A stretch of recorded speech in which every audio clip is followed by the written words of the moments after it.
Sudden riches, gold worth hundreds of millions of dollars, masterpieces crafted by the finest artisans of the ages. A secret room hiding these treasures was discovered in St. Petersburg. This is History Adventures. I'm Alina Sopova, and today's episode is all about the clinking of coins and the sparkle of jewels that finally saw daylight, centuries after they were lost. Yes, we're diving into the world of accidentally uncovered treasure hoards.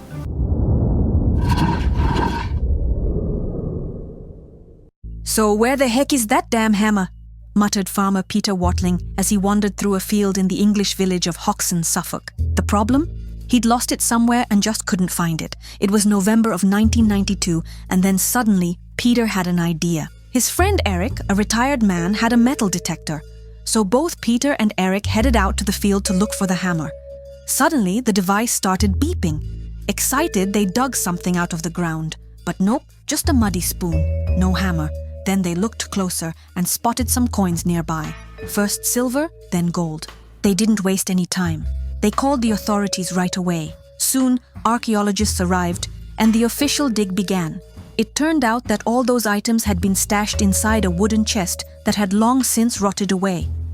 Packed neatly and tightly inside were ladles, bowls, and absolutely breathtaking jewelry. No kidding. Just look for yourself. Take a good look at the screen. Inside the treasure were 24 bronze coins, over 500 gold ones, and, brace yourself, 14,000 silver coins, all of them minted between the late 4th and early 5th century. And that's not all. They also uncovered 200 stunning pieces of silver tableware and gold jewelry. By 2019, the treasure was valued at £3.5 million sterling. Back in the late 4th century, Roman legions pulled out of Britain and the locals were left to face barbarian invasions alone. Fearing the worst, many buried their valuables, hoping to come back for them someday. One bracelet, right here, has a beautiful inscription. "Use this with joy, Lady Juliana." Just look at it. Pure beauty, right? Most likely, the incredible treasure originally belonged to a very wealthy Roman family. And what was found?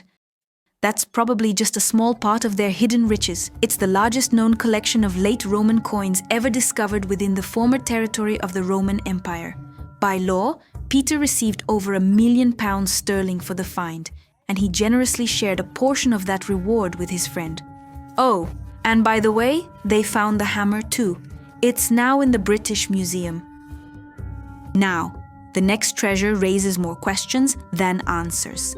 It was the most talked about discovery of the 1970s. In 1972, a backhoe operator was digging a trench for electrical cable work when he suddenly noticed something odd in his bucket. Curious, he leaned in for a better look and said, looks like some bits of pottery. Whoa, gold. It all happened in Bulgaria, just 4 kilometers from the city of Varna.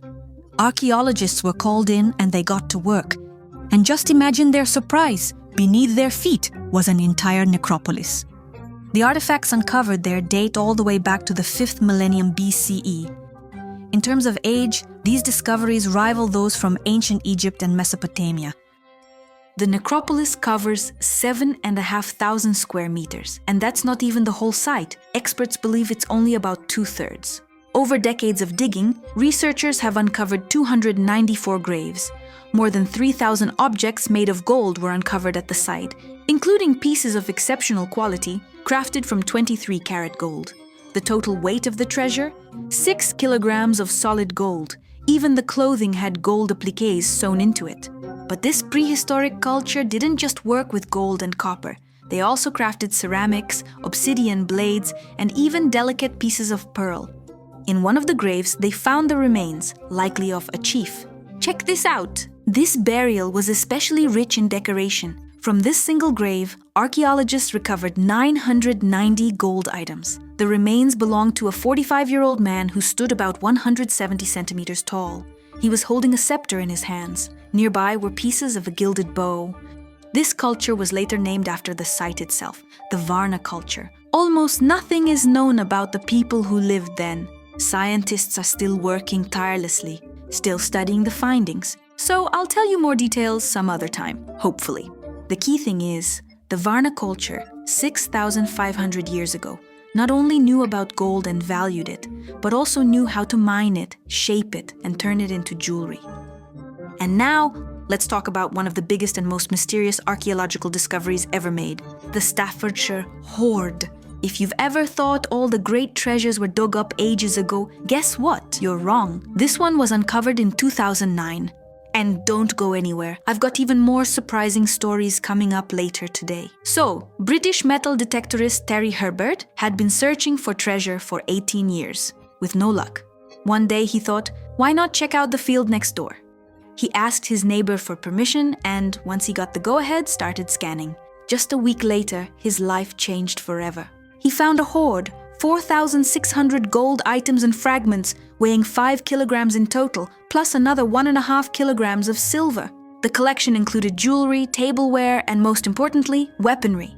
These objects belonged to noble Christian knights. There wasn't a single item that could have belonged to a woman.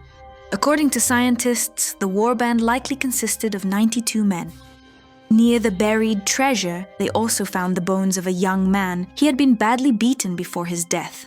The hoard is believed to have been buried sometime between the year 675 and 725 CE. That's the same era when the legendary poem Beowulf was written. Many of the artifacts were made using cloisonné enamel, featuring stunning garnet inlays. One of the items found was a cross, bent like several others in the hoard. Scholars believe this wasn't accidental. Most likely, it was a symbolic act. The cross was likely damaged to strip it of its sacred power. The hoard's worth, over $5 million. We still don't know for sure how all these objects ended up there or what they truly meant, but hopefully, scientists will figure it out someday. By the way, after this discovery, people all over the UK rushed to buy metal detectors and started combing the fields in search of treasure. Treasure hunter Terry Herbert and the owner of the land, Fred Johnson, were each awarded 50% of the hoard's appraised value. Today, the treasures are kept in various museums across the UK, and the beauty of these objects, it absolutely stuns everyone who sees them. And if none of the treasures so far have blown you away, get ready. What I'm about to show you is guaranteed to leave a lasting impression. At the very end of the 20th century, in Afghanistan, a team of Soviet and Afghan archaeologists uncovered a burial site at the ancient settlement of Tillya Tepe, on a hill known as the Golden Mountain. When they opened the tomb, the team was stunned. The remains of the deceased were covered in piles of treasures. The archaeologists then uncovered 6 more graves, dating from the 1st century BCE to the 1st century CE. And each one was packed with riches.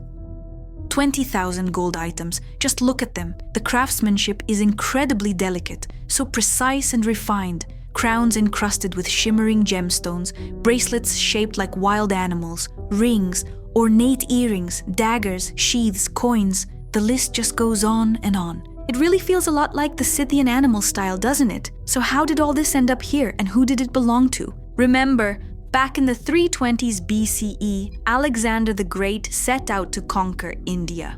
On the way, his army took over parts of Persia, Afghanistan, and Central Asia. After Alexander's death, this region became part of the Seleucid Empire. Then that empire fell, and the Greco-Bactrian kingdom emerged. Well, some of the items found were carefully crafted during the time of the Greco-Bactrian kingdom. Others date to the powerful Kushan Empire, which came later in the early 1st century. And that's the real uniqueness of this treasure. The objects combine elements of Greek, Iranian, Indian, Roman, and even North Altaic styles. Not long after the treasure was uncovered, war erupted. The Bactrian gold was securely hidden away and guarded with extreme care during the Taliban regime in the 1990s. Later, in 2007, once the situation had stabilized, the treasures went on display in France, Italy, the United Kingdom, and the United States. And to wrap things up, here's a little bonus. India pulls far ahead with the grand prize of our treasure roundup. We're talking about the Padmanabhaswamy Temple, a sacred Hindu site devoted to Vishnu. Built in the 6th century, it became a place where rajas and countless devotees brought offerings for generations. Back in 2007, a young attorney filed a lawsuit. A devout follower claimed that several precious items had been stolen from the temple's vaults. So in 2011, an official inspection began. Inside the temple, they discovered a series of treasure chambers. The vaults were opened, and thousands of priceless objects lay before the investigators. I've got to read you an important quote right now. Diamonds and gemstones sparkled in the faint light. Most of the treasure had been kept in old wooden boxes, but over time they cracked and turned to dust. Jewels and gold lay scattered in piles across the dusty temple floor. The sight was absolutely stunning, beyond anything we'd imagined. Gold coins and bars with a total weight of 2 tons, bags filled with diamonds and a diamond necklace stretching 5.5 meters, a parasol with golden ribs, a throne encrusted with precious stones, and the largest find of all, a solid gold statue of Vishnu over 1 meter tall. Do you know how much these treasures were valued at? Brace yourself, $20 billion. This hoard is considered the most valuable ever discovered, but one of the chambers remained sealed. They just couldn't get it open, so the biggest surprise might still be waiting. Honestly, every treasure I've shared with you in this episode is beyond price. These aren't just objects of incredible craftsmanship. They're pieces of our shared legacy. You can't put a number on that. It's not about cost, it's about true value.